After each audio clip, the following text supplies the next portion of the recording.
उसके बाद आपके पास डिफरेंट टाइप की आपके डेमोक्रेटिक अथॉरिटीज काम करने के लिए फ्रांस में रूल करने के लिए आई। बट इन सबके बाद अपने पास आया 1799 के अंदर नेपोलियन ने 1804 के अंदर खुद को क्या किया, मोनार्क डिक्लेयर कर दिया। मोनार्क नहीं बोलेंगे हम, डिक्टेटरशिप। उसने अपने आप को रूलर डिक्लेयर किया था 1804 में फ्रांस का। जिस टाइम वो अपने आप को रूलर डिक्लेयर करता है उसके बाद उसने क्या किया, अपने पूरे फ्रांस के अंदर डिफरेंट टाइप के चेंजेस उसने किए और उन चेंजेस को हम लोगों ने नाम दिया है सिविल कोड और नेपोलियन कोड। सबसे पहले उसने क्या किया, पूरी कंट्री के अंदर एक सिस्टम इंट्रोड्यूस कर दिया टैक्स का। टैक्स कैसा, यूनिफॉर्म सिस्टम था। यूनिफॉर्म कि आपकी जितनी भी किंगडम है नेपोलियन के अंदर, चाहे वो जर्मनी था, इटली था, पोलैंड था, स्विट्जरलैंड था, डच था, सब जगह पे एक जैसा टैक्स उसका इंट्रोड्यूस रहेगा। कहीं पर भी कम या ज्यादा टैक्स उसको पे नहीं करना। सेकंड नंबर पे वो क्या करते हैं, उसने जो टैक्स इंट्रोड्यूस किया था, यूनिफॉर्म टैक्स था, वो आज के आपके मॉडर्न जीएसटी के जैसे थे। उसको ऐसे कंपेयर कर सकते हैं हम बर्थ बेसिस, क्योंकि वो क्या था, एक रूलर था। रूलर ने क्या किया, बर्थ बेसिस जितनी भी प्रिविलेजेस किसी को मिलती है, चाहे वो डायनेस्टिक सक्सेशन की है या आपके क्लर्जी फैमिली की है, वो सारी उसने क्या कर ली, एबॉलिश कर ली। नो डाउट उसने स्लेवरी सिस्टम को रीइंट्रोड्यूस भी किया था। स्लेवरी सिस्टम उसने दोबारा से शुरू की थी। देन वो प्रोवाइड करता है equality before law. Equality before law provide करके उसने क्या किया, आपकी modern uniform weighing system and measurement system introduce किया था, जिसके लिए एक यूनिट इंट्रोड्यूस की थी हम लोगों ने, एल। अब यूनिफॉर्म सिस्टम क्या था उनका, अगर आप लोग अपने आसपास में देखते हो, कई बार आपके पेरेंट्स या आपका कोई भी नॉन किसी भी क्लॉथ के मेजरमेंट की बात होती है तो वो उसको ऐसे पकड़ के उसको मेजर करना स्टार्ट कर देते हैं। इसका क्या, सबके हैंड का साइज एक जैसा होगा, किसी का शॉर्ट हो सकता है, किसी के हैंड का साइज लॉन्ग होगा। तो लोग पहले ही अपना मेजरमेंट सिस्टम इसी तरीके से इंट्रोड्यूस करते थे, जिसको आपके नेपोलियन ने एबॉलिश करके सेम सिस्टम इंट्रोड्यूस किया था। देन बात करते हैं नेशनल लैंग्वेज। नेशनल लैंग्वेज उसने अपनी किंगडम के अंदर डिक्लेयर कर दी फ्रेंच लैंग्वेज, जो कि एक डिवाइन लैंग्वेज थी आपके यूरोप की। तो उसने फ्रेंच लैंग्वेज को इंट्रोड्यूस कर दिया। जितने भी रीजनल डायलेक्ट थे सबको एबॉलिश किया। रीजनल डायलेक्ट का मतलब क्या है, अगर फ्रांस है तो फ्रांस में भी आपकी क्या रहेगी, फ्रेंच लैंग्वेज। इटली है, इटली में उसने अपनी किंगडम में फ्रेंच लैंग्वेज इंट्रोड्यूस कर दी। साथ में जर्मनी, जितनी भी स्टेट्स उसके पास थी यूरोपियन, सब जगह पे इसने फ्रेंच लैंग्वेज को इंट्रोड्यूस किया।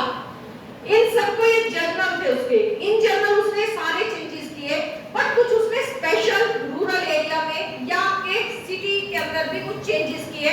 रूरल एरिया के अंदर सबसे मेन काम उसने जो किया है, फेडरल सिस्टम को एंड किया है। फेडरल सिस्टम को एंड करने के बाद जितने भी आपके पीजेंट्स, आपके फार्मर या आर्टिशियन लोग थे, उनके ऊपर जो ड्यूज पेंडिंग थे उन सबको रिमूव कर दिया।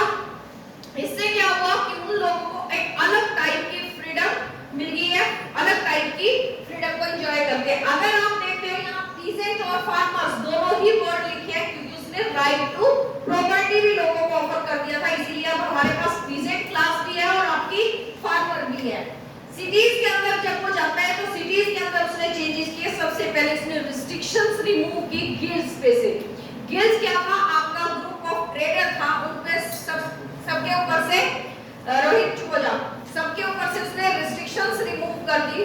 रिस्ट्रिक्शंस रिमूव करने का बेनिफिट क्या हुआ, अब आपके जो ट्रेडर्स थे वो किसी भी स्टेट में, जो नेपोलियन के अंडर स्टेट थी, वहां पर जाकर ट्रेड कर सकते थे और उनको कोई भी कस्टम ड्यूटीज पे नहीं करनी थी।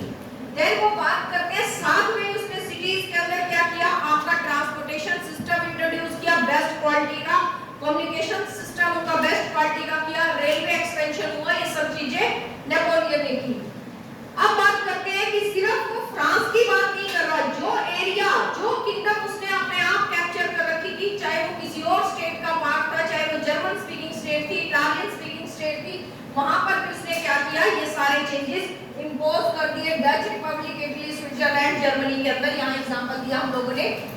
अब इन सारे चेंजेस को देख के वो रोल मॉडल हो गया पूरे यूरोपियन स्टेट्स के लिए।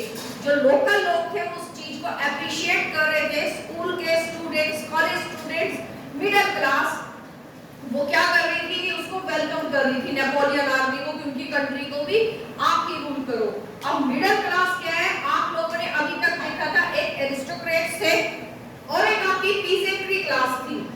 लेकिन फिर आप लोगों ने फ्रेंच के टाइम पे क्या देखा था कि स्टेट्स ने अपनी पूरी सोसाइटीज डिवाइड की।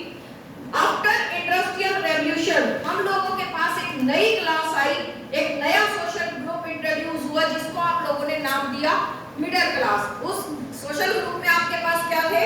बिजनेसमैन थे, ट्रेडर्स थे और सर्विस सेक्टर था। सर्विस सेक्टर्स में आपके क्लर्क, बैंक में काम करने वाले लोग, इंजीनियर, आपके वर्कर्स, सब लोगों को रखा मिडिल क्लास। इन सब ने वेलकम किया किसको? नेपोलियन आर्मी को। इन 1790 आपकी जर्नी नेपोलियन की 1804 से स्टार्ट नहीं होती, उससे पहले से स्टार्ट थी। तो बताया है कि 1790 के अंदर नेपोलियन आर्मी हॉलैंड के अंदर, आपके इटली के अंदर और बेल्जियम के अंदर एंटर कर चुकी थी। बट ये सब चेंजेस जो थे कुछ एक ऐसे रीजन आए, कुछ ऐसे कॉजेस बने कि अब लोकल लोग उनसे फेड अप हो गए।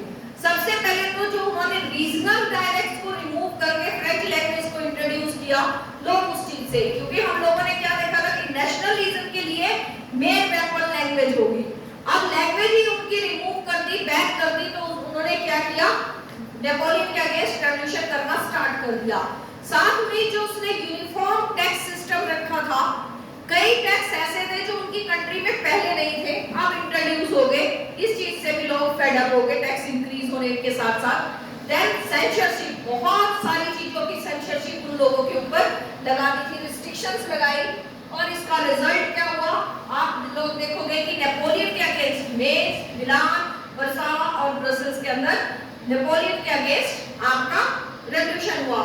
नो डाउट कि हम बोलते हैं कि नेपोलियन ने डेमोक्रेसी को डिस्ट्रॉय किया। अगर इस पार्ट पे जाते हैं कि डेमोक्रेसी थी, डायरेक्टरी थी, उसको रिमूव कर दिया उसने।